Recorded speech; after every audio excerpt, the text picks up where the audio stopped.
A paz do Senhor Jesus, irmãos, amém? Você precisa entender o que Deus pensa sobre você. E vai chegar um dia em que ninguém, em nenhuma situação difícil, vai tirar do seu coração a certeza que você tem que Deus está com você e que o dia de amanhã será muito melhor. Irmãos, vocês não precisam ficar entristecidos pelas dificuldades, pelas lutas que vêm sobre vocês, sobre nós. Aonde está isso na Bíblia? Davi fala no Salmo 23, ainda que eu ande no vale da sombra da morte, eu não temerei mal algum.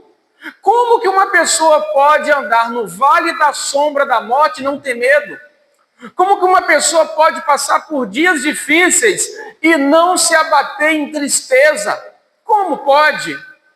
Mas a gente acabou de ver aqui, irmãos, Deus falando o seguinte: os céus e a terra tomo hoje como testemunha contra ti, que te propus a vida e a morte, a bênção e a maldição. Escolhe, pois, a vida para que vivas, tu e a tua descendência. Então Deus está falando o seguinte: olha, eu estou colocando diante de você a bênção e a maldição, a vida e a morte. E eu estou colocando o céu e a terra como testemunhas. Você nunca vai poder dizer que eu não deixei bênçãos para você, que eu não tinha bênçãos para você. Você nunca vai poder dizer, porque eu estou colocando testemunhas contra ti, que eu coloquei a bênção para você escolher a bênção, para você escolher a vida. E ele dá uma orientação, ele fala assim: escolham, pois, a vida para que vivam. Olha só, escolham a vida. Eu pensava que a vida e a morte era uma escolha de Deus, não era minha. Porque eu sempre pensei que se Deus determinasse que eu tenho que morrer, eu morreria. Se Deus determinar que eu teria que viver, eu viveria. Eu sempre pensei assim. As pessoas falam isso o tempo todo. Que a vida e a morte estão nas mãos de Deus. É Ele que determina a nossa morte, a nossa vida. Se eu vou viver amanhã, se eu vou morrer semana que vem. Eu achei que fosse Ele que determinasse isso. Ele já determinou. Ele determinou a vida para você. Porque Ele está dizendo: escolha a vida para que viva. Agora eu e você temos uma grande responsabilidade. Assim como Deus deu a Adão uma grande responsabilidade, a terra se tornou maldita por causa de Adão. Gênesis 3,17. Adão, maldita é a terra por tua causa, Adão. Irmãos, vocês conseguem entender o planeta inteiro na mão de um homem? Nas mãos de um homem. A decisão de um homem determinou a maldição sobre todos os habitantes da terra. Porque a Bíblia fala que por meio de Adão entrou o pecado e por isso a morte. Você consegue crer na responsabilidade que cada ser humano tem na terra? Porque muitas vezes a gente joga a responsabilidade para Deus, mas Deus está dizendo que agora a responsabilidade é nossa. Por quê? Porque Ele já providenciou a bênção, a vida para nós.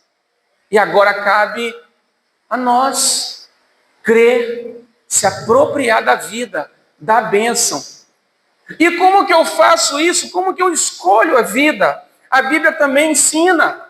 A Bíblia explica como que eu faço. Olha aqui. Amando o Senhor teu Deus, dando ouvidos à sua voz e apegando-te a Ele. Pois disto depende o quê? A tua vida e a tua o quê?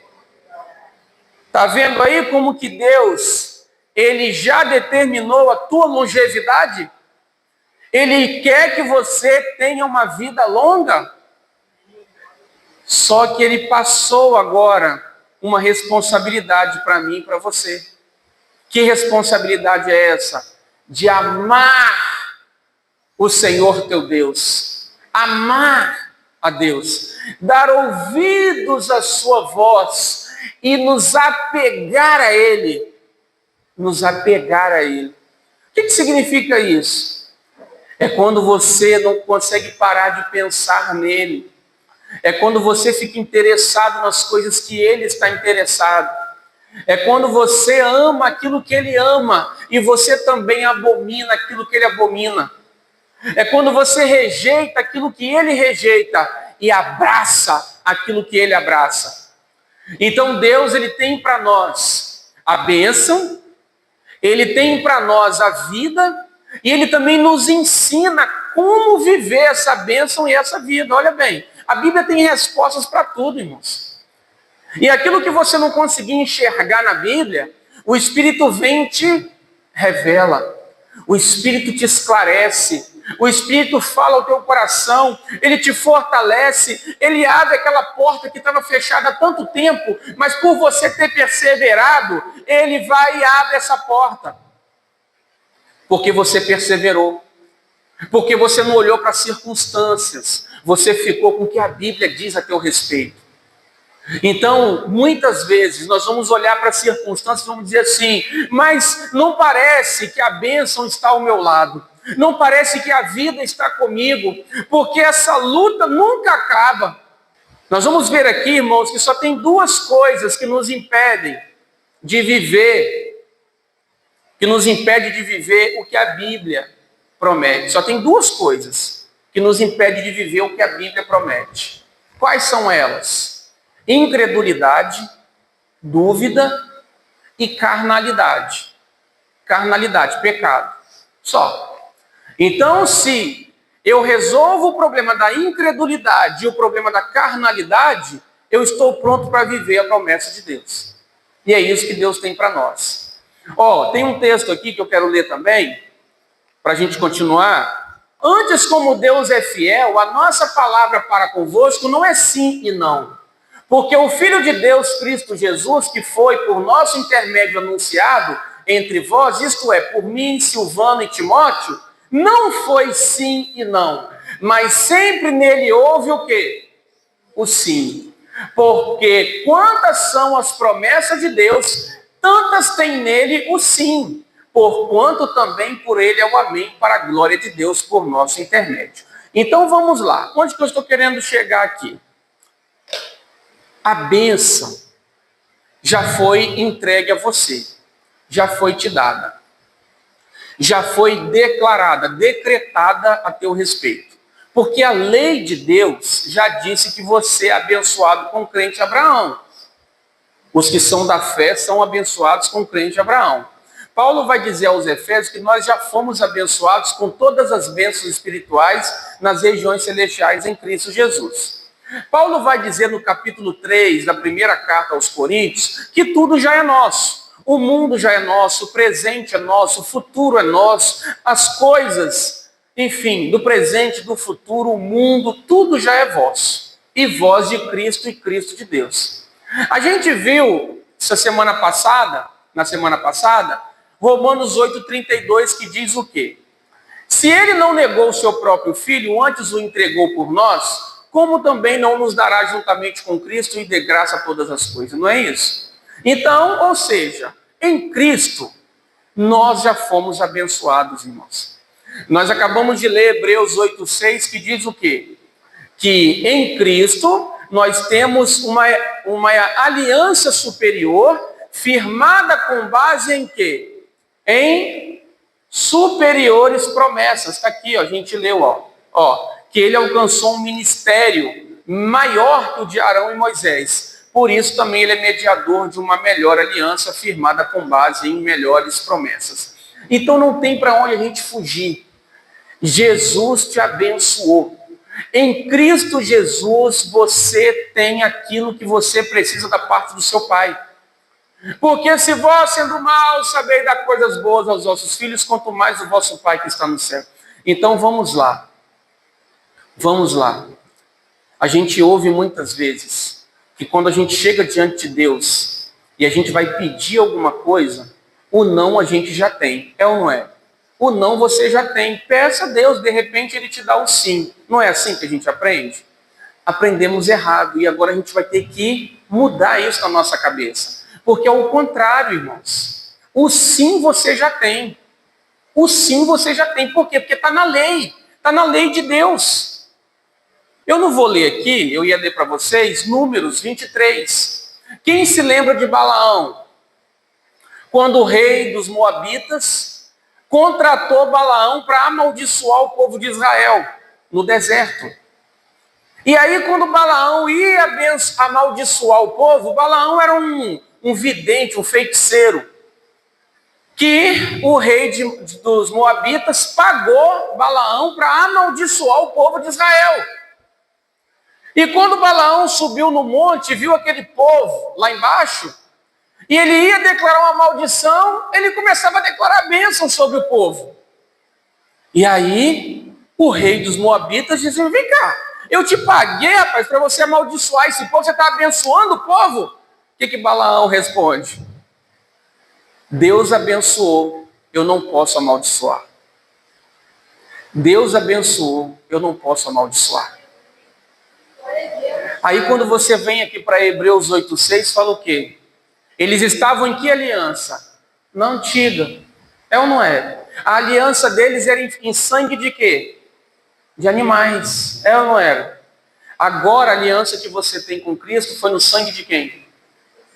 De Jesus. Então por isso que agora você tem uma aliança superior à antiga. Aqui ó, uma aliança superior à antiga, sendo baseada em promessas o quê?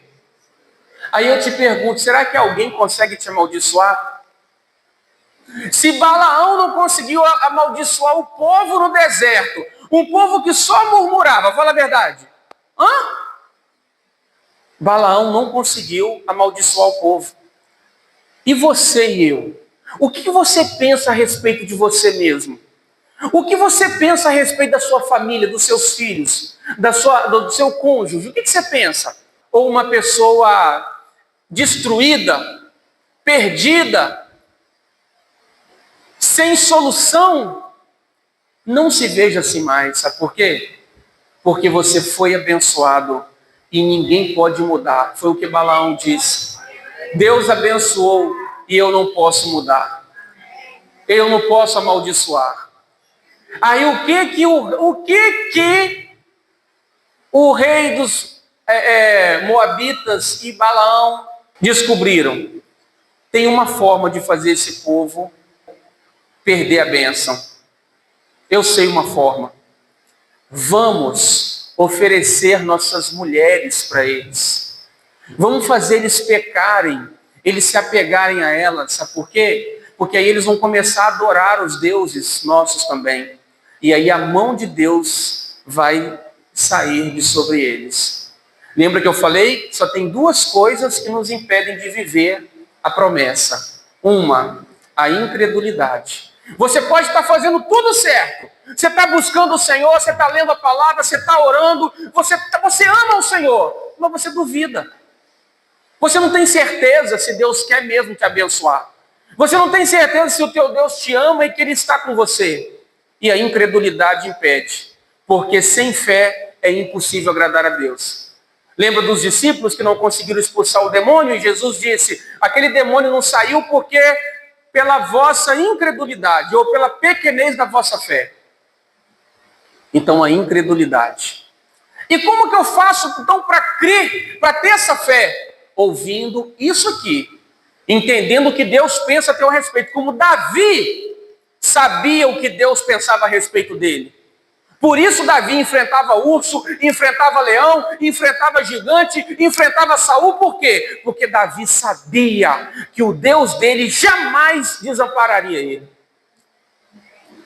E aí, será que as dificuldades que você enfrenta são capazes de te gerar dúvida a respeito do cuidado que Deus tem com você? Do cuidado que Ele tem com a tua família, com os teus filhos, com o teu cônjuge? Então você precisa crer, você precisa descobrir o que Deus pensa a teu respeito. Esse negócio de que o não para mim Deus já tem, para com isso. foi o diabo que colocou na boca dos crentes para poder um desviar o outro. Como que uma pessoa vence uma depressão, vence uma luta terrível, acreditando que de repente Deus tem um não para ela? Não, Deus não tem um não para você. Ele já tem o sim. Paulo diz, você marque na sua Bíblia, a segunda carta aos Coríntios, capítulo 1, do verso 17 ao 20. É um texto que tem que estar marcado, tem que estar ali com setinhas assim apontando para ele, para você ler, meditar e saber que Deus não tem o sim ou não simultaneamente, mas em Cristo, por meio de Cristo, eu tenho sim, para tantas quantas forem as promessas de Deus, para tantas quantas forem as promessas de Deus, aqui, porque quantas são as promessas de Deus, tantas tem nele o quê? O sim, porquanto também por ele é o amém, para a glória de Deus por nosso intermédio. Então Paulo vai repetir muitas vezes nesses versículos aí do 17 ao 20, não é sim e não, não é sim e não, mas o sim, mais o sim, mais o sim, mais o sim. Então, irmãos, eu sempre procuro o quê? Eu paro tudo e começo a desfrutar daquilo que Deus pensa a meu respeito, daquilo que a Bíblia diz a respeito da minha família, da minha filha, da minha esposa, do meu trabalho, dos meus familiares, dos familiares dela. Então eu começo a descansar, a ter paz, e aí eu começo de novo a ter alegria, a ter força, a ter fé para continuar a caminhada. Porque se você ficar parar e começar a pensar nos problemas, no que está dando errado, naquilo que não aconteceu, na notícia terrível, na tragédia, no mal, você ficar pensando, é isso que o teu coração vai acreditar. E é por isso que Jeremias disse, eu quero trazer à minha mente, à minha memória, aquilo que me traz esperança. Porque você depende dessa palavra, você precisa se apegar a Ele. Porque Ele propôs a vida para você, Ele propôs a bênção para você, e Ele te deu uma ordem, escolha a vida para que viva. Se apegando a Ele, obedecendo a Ele, porque disso depende a sua vida e a sua longevidade. Olha bem, por isso que eu disse aqui, domingo, quem quer envelhecer? Eu quero, eu creio que eu vou envelhecer. Você tem que dizer isso, eu vou envelhecer. As pessoas não querem envelhecer, hoje, parece que velhice virou doença, Mas, irmãos, velhice com saúde, com alegria, com paz, com sabedoria de Deus. Então Deus vai te dando essa alegria que o mundo tentou tirar, que pessoas tentaram tirar. Às vezes pessoas dentro da sua casa tentou tirar a sua alegria, no seu trabalho, em qualquer lugar, na igreja, em qualquer lugar. Só que só tem uma coisa que vai renovar isso na sua vida, que é o quê? A palavra. Aquilo que Deus promete na palavra dele. Então assim a gente vai entendendo que nós já temos o sim. Mas e o não? Cobiçais e nada tendes, matais e sois invejosos, e nada podeis alcançar. Combateis e guerreais, e nada tendes, porque não pedes. Pedis e não recebeis, porque pedis mal, para o gastardes em vossos deleites. Adúlteros e adúlteras, não sabeis vós que a amizade do mundo é inimizade contra Deus? Portanto, qualquer que quiser ser amigo do mundo, constitui-se inimigo de Deus. Ou cuidais vós que em vão diz a Escritura, o Espírito que em nós habita tem o quê? O que o Espírito tem de nós? Ciúmes. É por isso, irmãos, que eu não ouço música mundana. Sabe por quê? Porque a música mundana é aquilo que o mundo produz. É aquilo que o mundo pensa, é aquilo que o mundo ama. Então, se você fica ouvindo um ímpio que não conhece a Deus, que não teme a Deus, ficar exaltando o pecado, exaltando a desilusão, exaltando o sofrimento, exaltando o adultério, e você ouve aquilo ali, a fornicação, e você fica ouvindo aquilo ali. Você sabe o que você está fazendo? Você está só adulterando só. A Bíblia está chamando você de adúltero, porque você está virando um amigo do mundo. Você curte uma musiquinha mundana, você curte uma roupinha mundana, você curte programações mundanas na TV, na série, nisso, naquilo. Você está flertando com o mundo. E isso a Bíblia está falando que Deus tem, que aquele que se faz amigo do mundo, se constitui inimigo de Deus. Se eu fico em conversinhas de fofoca, em conversinhas de duplo sentido, maliciosas, eu estou alimentando a minha mente de pensamentos mundanos. E aí eu estou, sim, sendo infiel ao meu Deus. E o Espírito Santo está com ciúme de mim. E às vezes o crente não entende por que a tristeza está dominando.